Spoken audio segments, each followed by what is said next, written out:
Saviez-vous que la pollinisation est essentielle au bon fonctionnement et à l'équilibre écologique de la planète? Dans cette vidéo de Projet Écolo, nous vous expliquons ce qu'est la pollinisation, comment elle fonctionne et quel type de pollinisation il existe. C'est parti!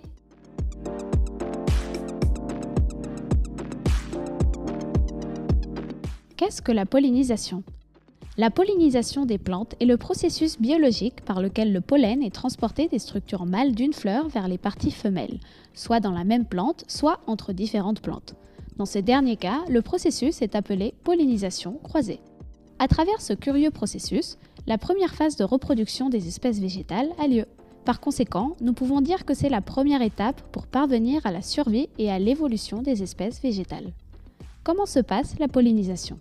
La pollinisation naturelle concerne le transport du pollen à travers des agents biotiques et abiotiques qui garantissent que les gamètes mâles trouvés dans les étamines des fleurs se déposent dans le pistil des fleurs, fertilisant ainsi les gamètes femelles.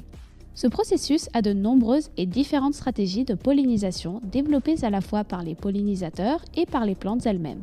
À titre d'exemple du processus de pollinisation avec adaptation des plantes elles-mêmes et à travers les insectes, nous mettons en évidence le cas étonnant de l'Ophrys bombyx.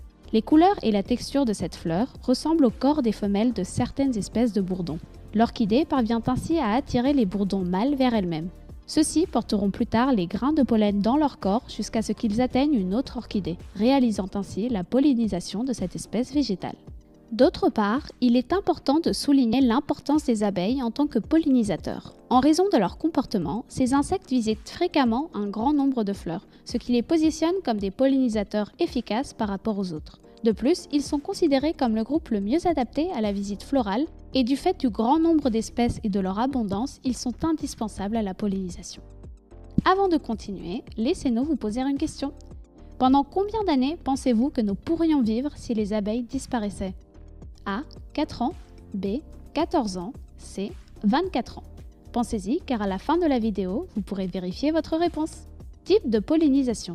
Les classes de pollinisation sont regroupées en 3 types. Pollinisation anémophile ou pollinisation éolienne, pollinisation hydrophile ou aquatique, pollinisation zoophile ou animale. Au sein de ce dernier type de pollinisation, le sous-groupe de pollinisation entomophile réalisé par des insectes est particulièrement distingué. Il existe des milliers d'espèces d'insectes qui effectuent le processus de pollinisation dans des millions de plantes dans les écosystèmes de la planète.